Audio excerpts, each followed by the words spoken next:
Assalamualaikum warahmatullahi wabarakatuh. Waalaikumsalam warahmatullahi wabarakatuh. Alhamdulillahi rabbil alamin.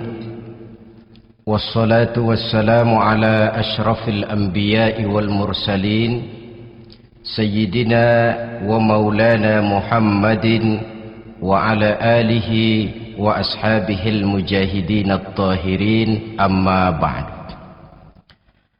Saudara hadirin kaum muslimin rahimakumullah.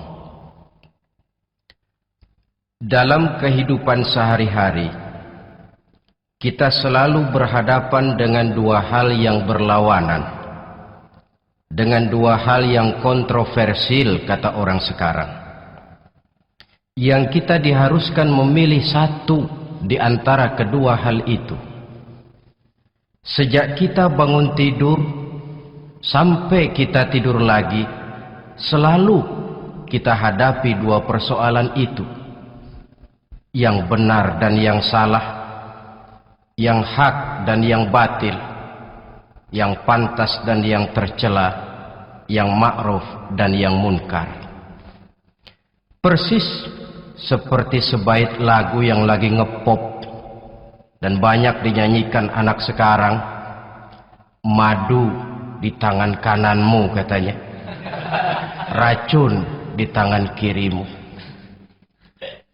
Tapi saya pikir-pikir, bagaimanapun kalau cuma sekedar madu di tangan kanan, racun di tangan kiri, adresnya jelas. Yang repot kalau kita sudah tidak tahu lagi mana yang madu, mana yang racun. Lebih celaka lagi di zaman sekarang, banyak racun mereknya madu. Kita terpedaya, kita terpesona, kita terpukau oleh racun yang bermerek madu ini. Kita minum dia yang akibatnya rawan di dalam kehidupan kita. Sangat banyak racun-racun yang terpancang di sepanjang perjalanan hidup kita ini. Dan dua di antara racun kehidupan itu akan kita bicarakan pada pertemuan kali ini, yakni arak dan judi, minuman keras dan judi. Sebagai yang kita maklum bahwa Islam bertujuan memelihara kemuliaan manusia yang diciptakan fi ahsani taqwim, dalam bentuk yang paling sempurna. Arak atau minuman keras jelas merupakan hal yang merusak dari berbagai aspek kehidupan. Entah kesehatan tubuh, entah pertumbuhan akal, ketentraman rumah tangga, ketentraman masyarakat, bangsa dan negara. Cobalah sejenak kita adakan penyelidikan. Kalau masuk kita ke dalam penjara, melihat sel-sel di sana, berapa banyak yang mendekam di sel karena urusan minuman keras. Masuk kita ke rumah sakit, berapa banyak yang dirawat akibat minuman keras, akibat stres yang dialaminya. Berapa banyak rumah tangga berantakan, berapa banyak pembunuhan terjadi, pemerkosaan terjadi akibat daripada minuman keras ini. Yang paling ironi kalau dia sudah menyerang anak-anak muda kita. Padahal kita tahu remaja pemuda adalah bentuk miniatur daripada kehidupan suatu bangsa. Akan bagaimana warna Indonesia 20, 30, 40 tahun yang akan datang, remaja dan pemuda kita jawabannya. Bahkan dari segi agama pun, akan bagaimana warna Islam di Indonesia 20, 30 tahun yang akan datang, remaja itu pula jawabannya. Karena itu tidak terlalu berlebihan kalau saya berkata bahwa untuk menghancurkan Islam di Indonesia ini tidak perlu menghancurkan pondok pesantren, tidak perlu menutup masjid, melarang pengajian, menyegel musola, tidak perlu. Untuk menghancurkan Islam di Indonesia cukup dengan meracuni remaja, pemuda, pemudi Islam di Indonesia. Kalau mereka sudah diracuni, dijauhkan dari agamanya, masalahnya tinggal menunggu pergantian generasi. Maka yang jadi pilot proyek jelas remaja, pemuda, termasuk dengan menanamkan pengaruh minuman keras. Ditanamkan ke tengah remaja kita ini untuk jauh dari tuntunan agama. Hei pemuda-pemuda Islam, kalau kau mau jadi pemuda modern, jangan dekat-dekat ke masjid. Masjid khusus 60 tahun ke atas. Sepertinya di depan masjid itu ada papan pengumuman masjid khusus 60 tahun ke atas.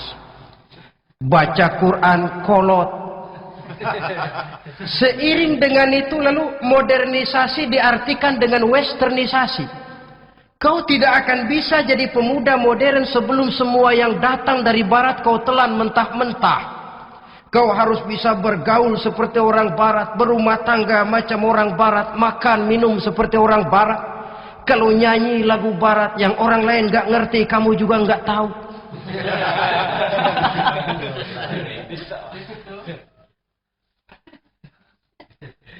Anutlah itu free love yang pada gilirannya akan mengarah kepada free sex alias sammenleven.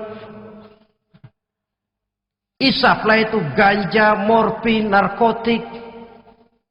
Jikalau sudah terlena kita dengan itu, maka kehancuran suatu bangsa sesungguhnya sudah dimulai.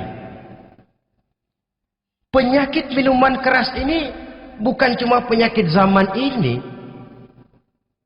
Masyarakat yang dihadapi oleh Rasulullah Sallallahu Alaihi Wasallam 14 abad yang lalu juga masyarakat yang kemaruk dengan minuman keras. Arab jahiliyah kalau sudah minum arak mabuk, tidak cuma minum, dia mandi pakai arak. Sistem pendidikan yang disampaikan Islam bijaksana. Mula-mula diberikan gambaran bahwa arak itu walaupun ada manfaatnya tapi ada bahayanya, dan bahayanya jauh lebih besar daripada manfaatnya. Tahap kedua diberikan pesan jangan mendekati solat dalam keadaan mabuk. Padahal solat 1 hari 1 malam 5 kali artinya makin jauh saja dia dari arak itu. Pada saat kondisi iman sudah memungkinkan, barulah turun vonis bahwa arak itu najis, perbuatan setan, jauhi. Yang ironi yang saya katakan tadi, racun mereknya madu. Kadang-kadang kita dibuai dengan iklan yang tidak mendidik. Saya pernah lihat ada iklan misalnya, Anda ingin modern, majulah bersama minuman ini. Atau minuman ini lambang pergaulan dunia yang maju. Modern diukur dari minuman. Yang jadi korban akhirnya remaja dan pemuda-pemudi kita. Saya teringat satu analisa dari Rasulullah Sallallahu Alaihi Wasallam. Beliau bersabda, Inna min asratis sa'ah, sesungguhnya di antara tanda-tanda kiamat. Apa kiamat itu? Dalam arti yang umum, kiamat itu saat dimana alam ini hancur, bumi gempa, air laut tumpah ke darat, gunung meletus, planet-planet bertabrakan, lalu semua yang bernama hidup mati. Itu kiamat beneran. Saya nggak mau cerita kiamat beneran sebab saya sendiri nggak kepengen ngalamin. Yang sering kita ngalami ini kiamat kecil-kecilan, kiamat mini. Apa kiamat mini itu? Hancurnya sendi-sendi kehidupan sosial. Maksiat merajalela, munkarat menjadi-jadi. Yang ma'ruf dianggap munkar, yang munkar malah menjadi ma'ruf. Yang salah disanjung-sanjung, yang benar dicaci maki. Tuntunan dianggap tontonan, tontonan malah jadi tuntunan. Kan kiamat kalau sudah begitu. Penjungkiran nilai. Kenapa hal semacam ini bisa terjadi? Penyebabnya kata Nabi, pertama ayyurfa'al ilmu. Ilmu diangkat oleh Allah. Bagaimana cara Allah mengangkat ilmu dan apa maksudnya itu? Allah mengangkat ilmu itu, saudara, caranya pertama dengan mewafatkan ulama. Makin banyak ulama wafat, makin banyak ilmu ditarik. Yang kedua, kurangnya minat orang untuk belajar agama. Kalau sudah klop macam itu, artinya agama sudah disudutkan ke pojok-pojok kehidupan. Agama cuma sekedar tinggal dekorasi. Agama cuma seminar, cuma kongres, cuma muktamar. Tapi bahwa agama merupakan realita dalam kehidupan, itu tidak pernah terwujud. Kalau ulama sudah tiada, minat orang belajar agama berkurang, maka ajaran Allah tidak lagi didengungkan orang. Dikala itu, wa yudharul jahlu, akan muncullah kebodohan. Nampak kebodohan di mana-mana. Muncul permissive society, masyarakat yang merasa boleh hidup dengan kaedah serba boleh. Tidak ada halal, tidak ada haram. Tidak ada hak, tidak ada batil, semuanya serba boleh. Kalau sudah begitu kondisi masyarakat, terjadilah apa yang dianalisa oleh Nabi. Dikala itu, wayabsu wazina, zina dikerjakan berterang-terangan. Orang sudah tidak punya malu. Hidupnya sudah pakai prinsip punya kuping, kuping kebo. Punya muka, muka tembok. Punya kulit, kulit badak. Kalau juga dikasih tahu, malu dong kau tinggal serumah belum nikah. Malu sama siapa? Masyarakat. Allah, masyarakat cuek aja.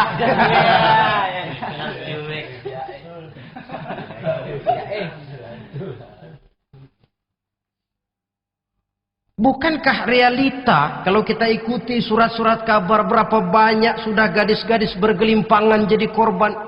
Berapa banyak bayi-bayi yang lahir ke alam ini tanpa harus tahu kemana dia mesti manggil bapak, yang akhirnya mengalami ketrakisan, dimasukkan ke dalam kantong plastik, dibuang ke tempat sampah. Kalau itu sudah terwujud, muncul efek negatif yang kedua, wa yushrabal khamr, arak, minuman keras jadi kebanggaan. Anak muda belum nyohor kalau belum bisa mabuk. Yang enggak mabuk dianggap kolot. Kampungan loh. Bikin malu baru kena segelas saja udah miring. Cengeng. Temen kita no hebat sampai nyungsep di got. Yang nyungsep hebat.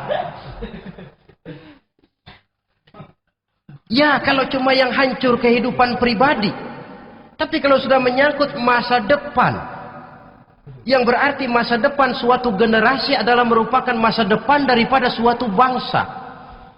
Begitu kerasnya Islam ini melarang minuman keras, sampai bukan cuma sekedar meminumnya saja yang diharamkan, tetapi juga dilarang mengimportnya, memproduksinya, membuka warung yang menjual minuman keras atau bekerja di tempat penjualan minuman keras. Ada juga yang nyerempet-nyerempet, Pak, kalau sedikit kan nggak apa-apa, nggak mabuk ini. Nah, saya ingatkan hadis Nabi diriwayatkan oleh Imam Ahmad, Abu Daud dan Turmuzi. Nabi bersabda, ma askara kathiruhu faqaliluhu haramun. Apa yang banyaknya menyebabkan mabuk, sedikitnya pun tetap haram hukumnya. Memang barangkali mungkin ada manfaatnya, tetapi bahayanya jelas lebih besar ketimbang manfaat yang bisa timbul daripada jenis minuman keras itu sendiri. Dalam hadis lain Nabi pesankan, man kana yu'minu billahi wal yawmil akhir fala yaq'udu ala ma'idatin taduru 'alaiha al-khamru. Siapa yang beriman kepada Allah dan beriman kepada hari akhirat, jangan dia duduk di dalam satu pertemuan yang di dalam pertemuan itu diedarkan minuman keras. Masuk ke dalam lingkungan macam itu saja tidak diperkenankan. Kenapa? Asyariku fi syarri syarrun. Bersekutu dengan kejahatan, jahat juga hukumnya. Semalam kamu mabuk ya? Enggak, temen. Saya cuma ngebeliin aja kok. Apalagi ngebeliin. Sebab apa? Dalam keadaan mabuk, orang tidak lagi bisa berpikir secara logik. Daya kontrol hilang, artinya perbuatan sudah tidak terkontrol lagi. Yang pertama. Yang kedua, IQ tidak akan tumbuh dan berkembang secara normal seperti yang kita harapkan. Yang ketiga, harga diri akan runtuh hancur di tengah masyarakat. Bayangkan kalau tengah malam kita digotong orang diantar ke rumah kita. Dengan kondisi macam itu masih punya muka kita untuk tegak di tengah masyarakat. Masih punya harapan kita untuk tumbuh menjadi pemimpin sementara orang terkenang. Ah, ini kan yang kemarin malam gua gotong, dia lagi mabuk. Harga diri, kepribadian. Jangan lupa saudara, kita hidup di tengah masyarakat. Masyarakat itu punya hukum yang tidak tertulis, tapi lebih kuat dan lebih kejam daripada hukum tertulis. Orang bilang, sekali arang tercoreng di dahi, seumur hidup orang akan tetap ingat. Makanya Rasulullah dalam hadis memberikan tamsil untuk adik-adik remaja muslim ini, masalul mu'min kamasalin nahli. Perumpamaan orang yang beriman itu persis seperti tawon. Mentalitas orang mukmin persis tawon. Apa mentalitas tawon? Kalau kita ngaji bab tawon, kita renungi apa keistimewaan tawon. Saya lihat-lihat, ternyata tawon itu punya 4 keistimewaan. Pertama, tawon itu yang dihisap selalu saripati bunga. Bagus makanannya. Belum pernah tawon keliru makan. Saya belum pernah dengar kok ada tawon makan tahu.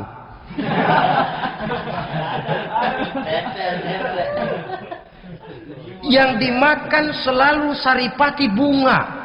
Artinya apa? Orang mukmin perutnya itu perut selektif. Yang dimakan yang baik-baik, yang diminum yang baik-baik. Yang baik menurut agama itu adalah yang halal, thayyibat. Perutnya selektif, bukan perut asbak. Kalau asbak puntung apa saja masuk ke dalamnya. Tapi mukmin perutnya ini selektif. Daging kambing masuk, tahu masuk, kangkung masuk, kodok minggir. Air kelapa minum, kopi minum. Tapi kalau sudah berbau minuman keras, minggir. Sebab apa? Makanan dan minuman yang kita masukkan ke dalam perut besar ini akan digiling dalam perut besar, akan melahirkan energi, menggerakkan sel-sel pembuluh saraf. Kalau makanan dan minuman itu terdiri dari yang haram, energi yang ditimbulkan olehnya energi yang haram, mempengaruhi sel-sel pembuluh saraf. Orang akan cenderung berpikir yang haram kalau terlalu sering memakan makanan haram. Kalau sudah berpikir kepada yang haram, perbuatan pun akan mengarah kepada yang haram juga. Contoh kecil aja dah, ada nggak maling mikirin majelis taklim? Ada. Karena yang dimakan lebih banyak yang haram, yang dipikir paling-paling nanti malam rumah siapa lagi nih ya? Sudah mengarah ke sana. Saripati bunga yang dimakan tawon itu. Lalu tawon yang kedua saya lihat, yang dikeluarkan selalu madu. Artinya apa? Orang mukmin itu kalau dia berkata, perkataannya mengenakan orang. Kalau dia berbuat, perbuatannya membawa manfaat bagi orang. Kalau kakinya melangkah tentu ke tempat yang ada gunanya. Yang dikeluarkan madu, bukan racun. Indah tawon itu. Yang ketiga, tawon saya lihat kemanapun dia hinggap tidak ada dahan patah. Artinya apa?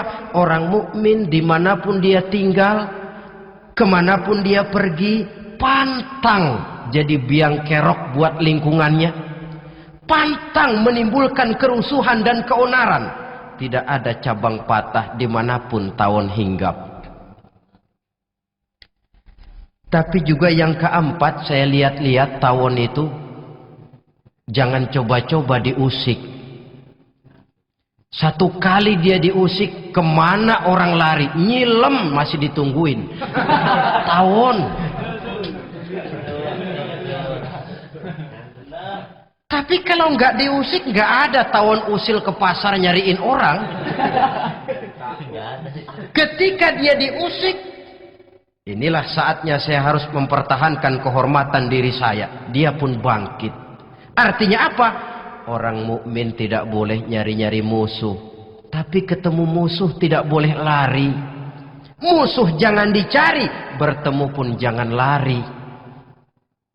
Mentalitas orang mukmin seperti tawon, yang dimakan baik, yang dikeluarkan baik, kemana dia tinggal tidak menimbulkan keonaran buat masyarakat, tapi juga sanggup menjaga dan mempertahankan kehormatan dirinya. Kalau konteksnya dengan masalah yang sedang kita bicarakan, minuman keras, saya katakan tadi, kita kadang-kadang salah pilih, tertipu oleh racun yang bermerek madu. Ada minuman empuk, nyari yang keras. Salah pilih. Ketahuan orang bikin pel buat anjing, manusia yang nelen.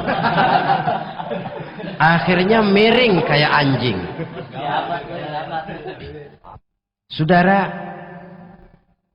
mari kita renungi An-Nisa ayat 140. Allah Subhanahu wa taala mengingatkan, "Qad nazzala 'alaikum fil kitabi an idza sami'tum ayati Allahi yukfaru biha wa yustahza'u biha fala taq'udu ma'ahum hatta yakhudu fi haditsin ghairi innakum idzam misluhum." Sungguh, kata Allah, telah diturunkan kitab Al-Quran ini kepada kamu, yang apabila kamu dengar ayat-ayat Allah itu diingkari orang, diejek-ejek orang, fala taq'udu ma'ahum, jangan kamu duduk bersama orang-orang semacam itu. Bagaimana mengejek ayat-ayat Allah? Misalnya, tahu kalau minuman keras itu diharamkan, tapi masih minum juga, itu kan mengejek ayat namanya. Duduk di majelis semacam itu dilarang oleh Quran. Kenapa? Innakum izam misluhum. Kalau kamu juga duduk di majelis semacam itu, kau dan mereka sama saja, kata Quran. Sama saja. Tahu kalau minuman yang memabukkan itu diharamkan agama, tapi diminumnya juga mengejek ayat Allah. Duduk di tengah kelompok mereka berarti ikut mengejek ayat Allah. Dekat saja pun jangan, entahlah lagi sampai meminumnya. Maaf, bukankah Allah menurunkan Al-Quran kepada manusia, kata Imam Al-Ghazali, persis, maaflah, seperti gubernur berkirim surat kepada Pak Lurah. Dalam suratnya Pak Gubernur bilang, Pak Lurah, tolong carikan tanah di daerah Kebayoran untuk sekolah 6.000 meter. Pak Lurah dapat surat dari Pak Gubernur, bangga bukan main. Itu surat sore, pagi, siang, malam dibaca. Ditaruh di tempat yang tinggi. Diberikan minyak wangi, mau diambil dicium dulu. Dibawa dengan penuh hormat dan hati-hati. Tapi tanah yang dipesan Pak Gubernur tidak dicari-cariin. Penghargaan macam apa ini? Nanti gubernur cek, Pak Lurah, siapa? Sudah terima surat saya? Sudah Pak, sudah. Bagus. Lalu bagaimana? Aduh Pak, surat Bapak sore, pagi, siang, malam saya baca. Bagus. Apalagi lurah, surat bapak saya taruh di tempat yang tinggi pak, saya pakaiin minyak wangi, mau saya ambil saya cium dulu, saya bawa dengan penuh hormat dan hati-hati. Bagus lurah, kau memang hormat sama atasan. Cuman lurah, tanahnya udah dicariin belum? Nah yang itu belum tuh pak, belum. Kata gubernur, bagus lurah, besok berhenti lo ya.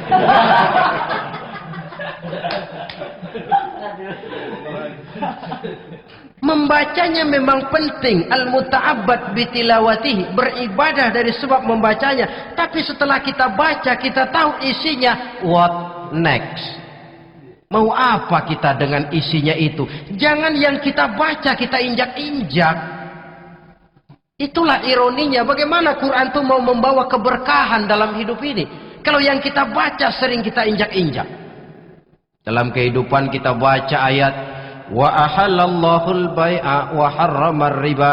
Allah halalkan jual beli, Allah haramkan riba, tapi renten ditelan terus.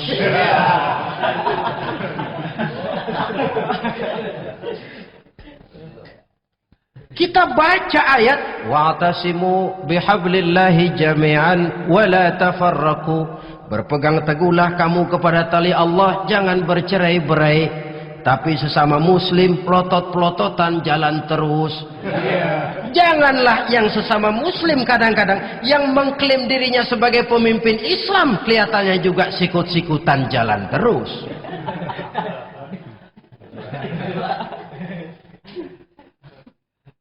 Sehingga tidak heran kalau orang bilang di bawah ngamalin ayat kursi sudah sampai di atas ayat hilang, tinggal kursi saja yang diamalin. Ironi dan menyedihkan. Perjalanan panjang memang saatnya kita menunggal dengan Al-Quran ini. Tetapi prosesnya memang harus kita mulai dari sekarang. Perkara kapan proses ini selesai, itu bukan masalah kita. Tapi bahwa kita sudah memulai suatu proses, itulah yang diharapkan. Hadirin yang saya hormati, oleh karena kerasnya peringatan Islam terhadap minuman keras, pernah satu hari seorang lapor kepada Khalifah Umar bin Abdul Aziz bahwa ada sekelompok orang berkumpul meminum minuman keras. Kata Khalifah Umar bin Abdul Aziz, dera mereka, hukum, cepat. Ya Khalifah, kenapa? Di tengah mereka ada juga orang yang Ramadan biasa puasa. Begitu, iya, yang biasa puasa duluan hukum. Kenapa? Mengerti memang lebih besar resikonya daripada tidak mengerti. Kalau yang tidak mengerti dilatar belakangi oleh kebodohan, barangkali masih bisa ditolerir, masih bisa dimaklumi. Ini toh sudah tahu mau puasa, kenapa berkumpul di majelis yang ada minuman keras? Tapi memang kelompok ini kan memang selalu ada. Kita lihat dalam masyarakat itu kan ada 4 kelas itu. Pertama, ada orang yang tahu perintah dan tahu larangan. Ini the first class, kelompok terbaik. Perintah tahu, dia kerjakan. Larangan tahu, dia jauhi. Ini orang terbaik. Yang kedua, ada orang tahu perintah tapi tidak tahu larangan. Perintah tahu, larangan tidak tahu. Sholat mau, puasa mau, zakat fitrah bayar, nyolong mau, mabuk ayo. Perintah tahu tapi larangan tidak tahu, akhirnya semua dikerjain. Barangkali yang rada bingung malaikat bagaimana nyatatnya ini, kotor absen. Gelas yang ada di hadapan saya ini, kalau semua diisi air putih macam ini, kan jelas bisa diminum orang. Kalau semua diisi bensin, jelas bisa diminum motor. Tapi kalau separuh diisi air putih, separuh diisi bensin, kacau. Kalau gelas yang ada di hadapan saya ini sepenuhnya diisi air putih, jelas bisa diminum orang. Kalau sepenuhnya diisi bensin, juga jelas bisa diminum motor. Yang repot kalau separuh diisi air putih, separuh diisi bensin. Kacau statusnya. Orang minum mabuk, motor minum pun mogok. Dijual juga tidak laku barang campuran. Inilah makna pernyataan Allah, wala talbisul haqqa bil batil. Jangan kamu campur adukan antara yang hak dan yang batil. Perintah dikerjakan, larangan pun dikerjakan juga. Kelompok ketiga, ada pula manusia yang tahu larangan tapi tidak tahu perintah. Larangan tahu tapi perintah tidak tahu. Jahat sama tetangga tidak, mencuri tidak, mabuk tidak, zina tidak, sholat tidak, puasa tidak, polos. Semua serba tidak. Dan yang terakhir, kelompok keempat, perintah tidak tahu, larangan pun tidak tahu. Ini masuk kelompok makhluk gratis. Misalnya kambing, ayam, kerbau, itu kan makhluk-makhluk yang memang perintah tidak tahu, pun larangan juga tidak tahu. Nah, dalam hubungannya dengan ini, saya mengajak, marilah kita berusaha sekuat mungkin menjauhkan diri dari minuman keras yang jelas bahayanya dengan hidup tidak jauh dari bimbingan agama. Hadirin kaum muslimin rahimakumullah. Kawan seiring dan sejalan dari minuman keras, judi namanya. Saudara kembar barangkali. Yang satu sering menimbulkan yang lain, tetapi bukan tak jarang keduanya berjalan berdampingan. Posisi judi dan arak ini dalam Quran sama bahayanya. Apa sebab? Mentalitas judi adalah mentalitas sirkeless, lingkaran setan. Artinya, yang menang biasanya ketagihan, yang kalah biasanya penasaran. Ini yang menyebabkan orang tidak mau berhenti. Kalau dia menang, dia ingin mencoba untuk menang dalam jumlah yang jauh lebih besar lagi. Kalau dia kalah, dia penasaran, kenapa hari ini kalah? Barangkali sial, besok malam saya tebus. Mental semacam ini memang sulit untuk berhenti. Kenapa judi diharamkan dalam Islam? Pertama, seorang muslim di dalam berusaha mencari harta, dia harus mengikuti sunnatullah. Kata kita orang muslim, hukum alam kata orang sekarang, natural of law bahasa kerennya. Berusaha menurut hukum kausal. Memasuki rumah dari pintunya, menunggu suatu akibat dari sebab yang kita lakukan. Bahwa kalau begini, mesti begitu. Karena kita memang terikat oleh permainan yang disebut hukum alam ini. Hidup bukan undian, jangan mengharap untung besar tanpa mau peras keringat. Satu pagi, Khalifah Umar bin Khattab radhiyallahu an masuk ke masjid. Beliau lihat ada orang sedang berdoa khusyuk betul. Ditunggunya 2 menit, 3 menit, sampai 10 menit lebih belum juga selesai. Agak lama orang itu berdoa. Selesai berdoa, dihampiri orang itu oleh Sayyidina Umar. Beliau tanya, saudara, lagi apa tadi itu? Berdoa ya Khalifah. Minta kepada Allah? Tentu minta kepada Allah. Minta apa kamu? Minta rezeki. Sudah lama? Dari tadi habis sembahyang subuh. Dapat? Belum. Ya memang kata Sayyidina Umar, inna sama la tumtiru zahaban wala fiddatan. Langit itu tidak mungkin akan menghujankan emas, tidak mungkin pula menghujankan perak. Jadi orang dilarang duduk bermalas-malas menunggu keajaiban yang datang dari langit. Karena memang hidup ini bukan undian. Jadi jangan mengharap untung besar tanpa mau peras keringat. Di dalam berusaha kita terikat oleh sunnatullah. Kalau begini sebab penyebabnya, akan begini akibat yang ditimbulkannya.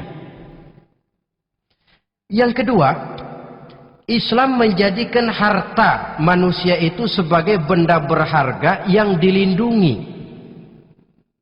Mengambilnya dengan judi termasuk memakan harta orang lain dengan cara yang batil. Yang ketiga, judi itu sendiri dapat menimbulkan permusuhan dan pertentangan antara para pemain itu sendiri. Meskipun kelihatannya kompak duduk dalam satu meja yang saling berhadap-hadapan, yang kalah kelihatannya pasrah, tetapi kan itu cuma kulit permukaan. Batinnya bagaimanapun juga yang kalah itu tetap mendendam. Sedangkan yang kalah di samping mendendam juga mengomel, mencaci mungkin ya lawan bermainnya, ya mungkin juga dirinya sendiri. Dan yang keempat, judi itu merusak aktivitas hidup, membuat orang membuang waktu dengan tidak terasa, dan yang pada gilirannya melupakan orang kepada tanggung jawab. Wah, kalau sudah memegang kartu, konon kabarnya, saya sendiri alhamdulillah belum pernah, lupalah orang anak, lupalah orang kepada istri, lupalah orang kepada tanggung jawab. Waktu pun berlalu tanpa terasa. Apalagi kalau sudah diiming-iming oleh gambaran akan memperoleh keuntungan yang besar. Termasuk di dalam judi itu undian, apapun namanya. Yang usaha ke arah ini seharusnya tidak dipermudah, walaupun dengan embel-embel dana kemanusiaan, sumbangan sosial. Saya tidak begitu yakin, saudara, bahwa bangsa Indonesia ini sudah begitu menipis rasa kemanusiaannya, sehingga untuk berlaku sosial mesti diimbangi dengan hadiah sekian juta rupiah. Saya tidak percaya bahwa umat Islam di Indonesia sudah begitu tipis rasa kasih sayangnya kepada sesama, sehingga sulit mengeluarkan bantuan kalau tidak diimbangi dengan hadiah yang sekian puluh juta rupiah. Yang saya khawatir apa? Pada gilirannya di negeri ini akan makin banyak penghayal-penghayal kelas berat, tukang-tukang lamun kelas tinggi, yang hidup cuma ngumpulin jikalau. Jikalau, andai kata, umpama misalnya, orang sudah kemana-mana kita masih menghitung jikalau.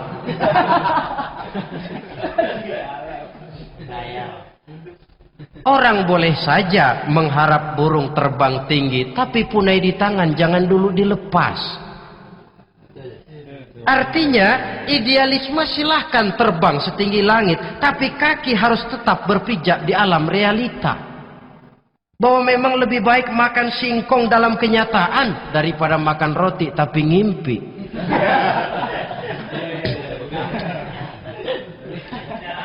Kadang anaknya menangis, Pak minta jajan, ada uang 200 rupiah. Sudahlah sabar, kau jangan jajan, nanti bapak beliin kalau tembus 100 juta nih. Akhirnya yang 100 juta tidak, anak pun kelaparan. Bukankah akan jadi masalah bagi semuanya? Belum lagi rasa sayang kepada harta yang sudah dia miliki, entah itu tanah, rumah, kendaraan. Kalau sudah kadangkala di meja judi, hilang rasa sayang kepada benda itu. Ada rumah-rumahnya dilelang, ada kendaraan-kendaraan jadi taruhan, ada jam tangan pun copot tanpa terasa. Maka berapa banyak rumah tangga berantakan, istri minta cerai, orang jadi nekat merampok, orang jadi nekat mencuri, korupsi kalau dia pejabat. Akibat apa ini? Pengaruh yang namanya judi. Saudara kaum muslimin, ma'asyiral muslimin rahimakumullah. Itu sebabnya di dalam surah Al-Maidah ayat 90 Allah menekankan Innamal khamru wal maisir wal ansab wal azlam rijsun min amali syaitan fajtanibuhu la'allakum tuflihun. Sesungguhnya arak, judi, berhala, mengundi nasib itu rijsun.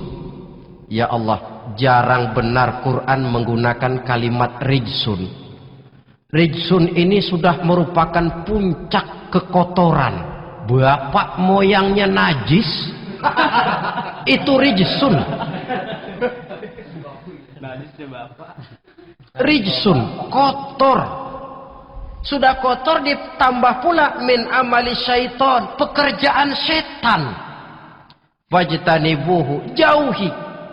Jangan sampai main, dekat saja tidak boleh, jauhi.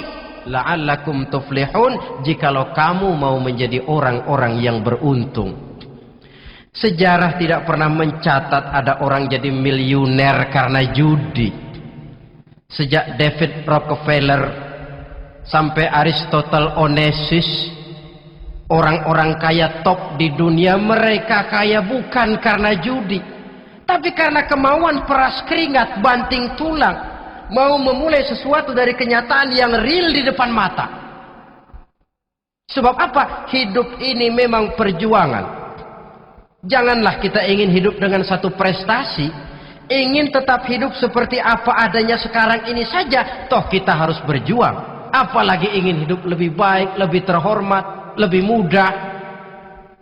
Hidup perjuangan. Perjuangan berarti pengorbanan. Berani hidup artinya berani berjuang. Berani berjuang maksudnya rela berkorban. Takut berkorban, jangan berjuang. Tidak mau berjuang, berhenti hidup. Itu logika. Dan bagaimanapun saya yakin lebih baik berkorban daripada menjadi korban. Kalau sekarang kita berkorban, peras keringat, banting tulang, berusaha secara sunnatullah untuk menghidupi anak, istri, keluarga, pada satu saat kita tidak akan menjadi korban kebrutalan anak-anak kita sendiri. Kalau mereka dibesarkan dan tumbuh berkembang oleh hasil yang diperoleh dari meja judi. Ayat 91 Al-Maidah ini lebih memperkuat lagi. Kalau itu arak, judi, berhala, mengundi nasib adalah perbuatan setan, sebenarnya setan mau apa sih? Ayat 91 menegaskan, innama yuridu syaitanu ayyuqi'a bainakumul adawata wal baghdha'a fil khamri wal maisir. Yang dimaui setan itu tidak lain supaya dengan arak dan dengan judi timbul rasa permusuhan, sikap memusuhi, saling marah di antara kamu. Coba, biasanya dalam meja judi sudah loyo, waktu juga sudah berlarut-larut. Yang menang mau berhenti, apa yang kata yang kalah? Berhenti dah, gue wacok loh. Enak bener, gue lagi kalah, lo berhenti. Coba, kira-kira kapan akan selesai permainan? Akan timbul permusuhan, akan timbul rasa dendam kesumat yang ditanamkan oleh setan. Karena memang baik arak, baik judi, baik berhala, baik mengundi nasib, itu semua permainan-permainan setan yang diberikan kepada kita untuk kita ikut andil bermain di dalamnya. Tatkala kita ikut terkena jerat setan, tertawalah mereka. Kenapa? Oh, makin banyak teman saya di neraka. Maaf, setan itu kan sudah tahu vonisnya. Ketika dulu dedengkotnya yang namanya iblis terusir dari surga, itu bikin semacam perjanjian dengan Allah. Tuhan, kenapa iblis? Gara-gara Adam saya terusir dari surga. Maka sejak saat ini Adam dan seluruh keturunannya adalah musuh bebuyutan saya. Saya akan gelincirkan mereka dari jalan. Silahkan iblis, goda mereka. Tapi kau tidak akan mungkin bisa menggoda mereka kalau hamba-hambaku itu menjadi hamba yang ikhlas. Hanya hambaku yang ikhlas yang tidak mungkin kamu goda.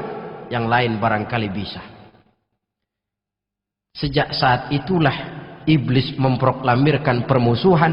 Dan dia sudah tahu betul vonisnya neraka. Tugas dia sekarang bagaimana mengumpulkan teman sebanyak-banyaknya ke dalam neraka.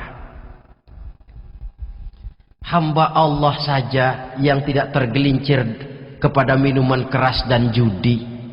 Hamba Allah yang ikhlas itu bagaimana? Yang ikhlas menjadi hamba Allah dalam arti kata dan perbuatannya memang mencerminkan bahwa dia hamba Allah. Maaf, di zaman sekarang ini kan banyak orang cuma berkata saya hamba Allah mulutnya, tapi perbuatannya membuktikan dia hamba setan, hamba dunia, hamba harta, budak jabatan, budak nafsu. Tidak sesuai antara ucapan dan perbuatan. Sebab itu kata-kata hamba Allah kalau keluar dari mulut manusia itu murah. Soalnya ngaku siapapun bisa. Tapi diakui atau tidak, ini yang kita belum tahu. Ada juga orang berdalih, saya akan masang kalau dapat nanti mau nyumbang masjid. Barangkali aja kalau nyumbang masjid disoriin dikit sama Tuhan.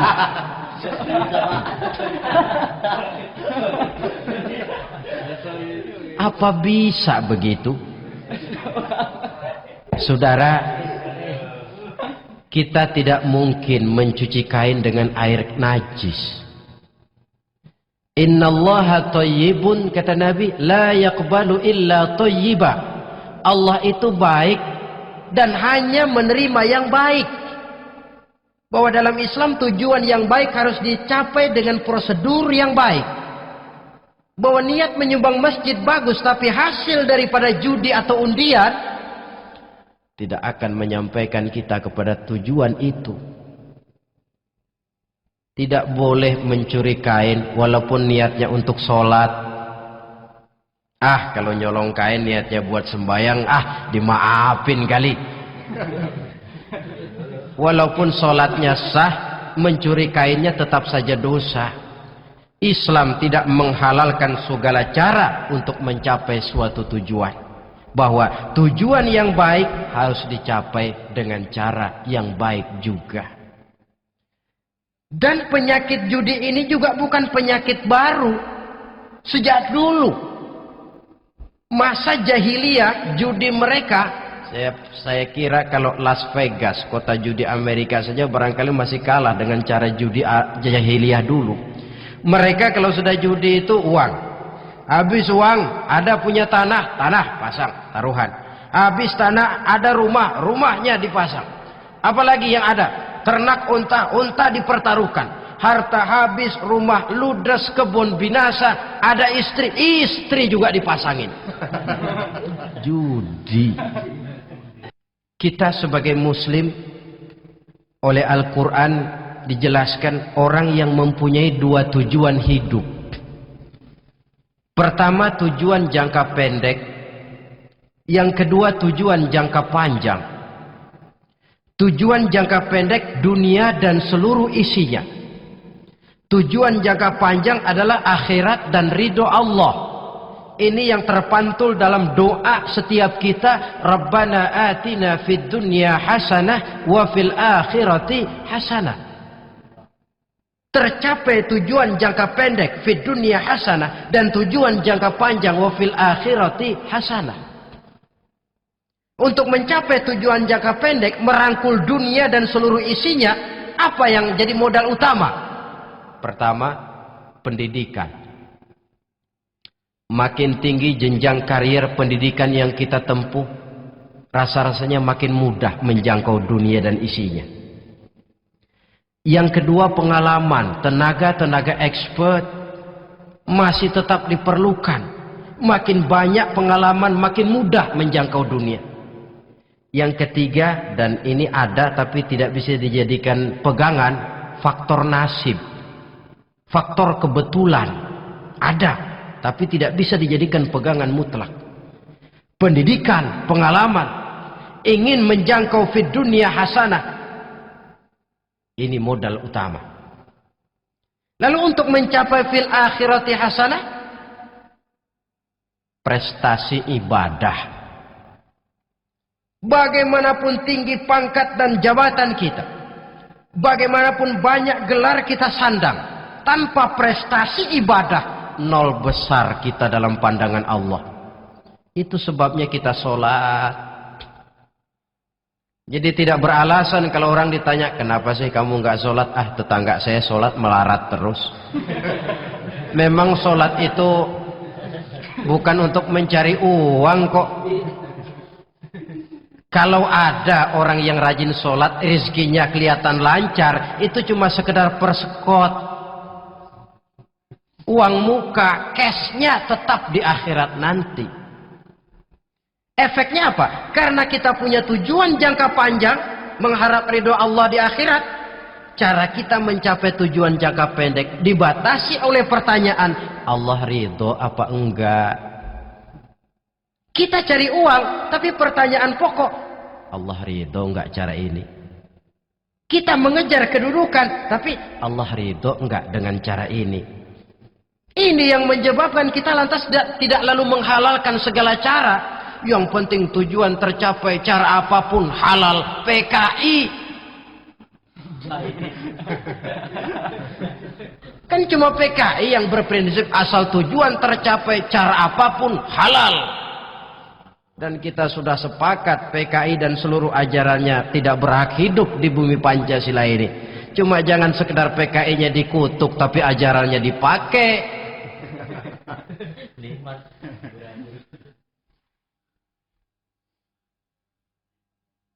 Nah, untuk mencapai dua tujuan ini,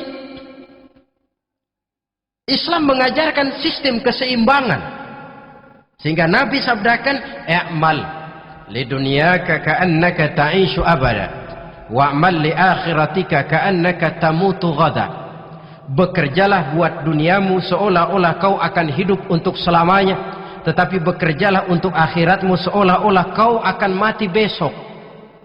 Jadi kalau kita sudah sholat menghadap Allah, usolli fardal maghrib, Allahu Akbar, ingat seolah-olah kita akan mati besok supaya timbul khusyuknya. Tapi kalau kita sudah bekerja, kuliah, bekerja, belajar di tempat tugas, ingat seolah-olah kita akan hidup selamanya supaya timbul gairah kerja. Jangan dibalik. Di kantor ingat mati, lemas terus. Ngapain kerja sungguh-sungguh bakalan mati. Lagi sholat ingat Duta Merlin, Altiron Plaza, ya kacau. Salah pasang, tidak pada tempatnya. Untuk mencapai fid dunya hasanah ini, Islam mengajarkan tempuh jalur yang mengikuti sunnatullah. Itu yang dihargai oleh agama. Terikat oleh hukum kausal bahwa kalau ini yang saya usahakan hasilnya akan begini. Perkara nanti hasil tidak seperti yang kita harapkan, baik sangkalah kita kepada Allah. Sebab kita tidak tahu rahasia apa di belakang itu. Kadang orang mengeluh, habis saya rajin sholat tapi rezeki seret, berhenti aja dah. Kita tidak tahu rahasia di belakang itu. Pernah hadirin, satu hari seorang petani, dia selesai bekerja di ladang, istirahat. Dia tidur di bawah sebuah pohon beringin. Di sebelah pohon beringin itu ada pohon labu. Dia berpikir, kalau saya lihat-lihat Tuhan nggak adil katanya.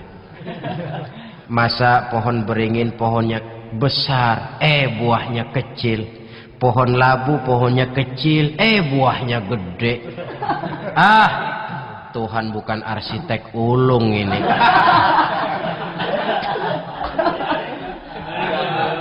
Mestinya supaya enak dilihat, beringin yang pohonnya besar buahnya sebesar buah labu. Pohon labu yang pohonnya kecil buahnya kecil saja sebesar buah beringin. Tidak adil Tuhan. Baru dia selesai berpikir Tuhan tidak adil, jatuh sebutir buah beringin tepat menimpa hidungnya. Dia terkejut. Astagfirullahalazim. Kalau begitu saya sadar, katanya, Tuhan benar-benar adil. Coba kalau buah beringin segede buah labu. Waduh, kayak apa muka saya ini?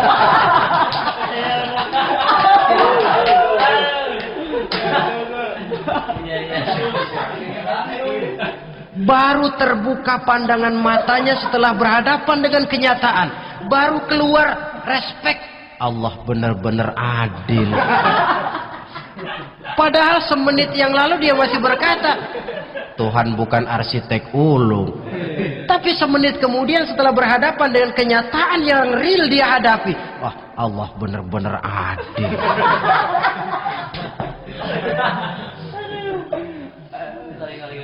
Itulah kehidupan ini.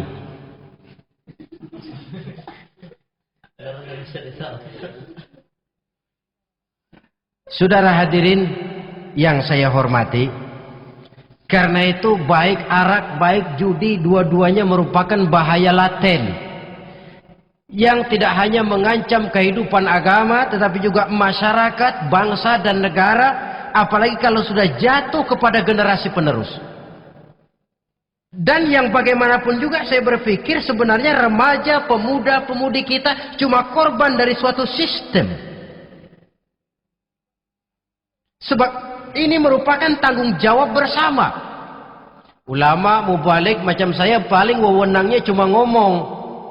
Yang punya SK untuk memberhentikan pabrik minuman keras itu kan Menteri Perindustrian.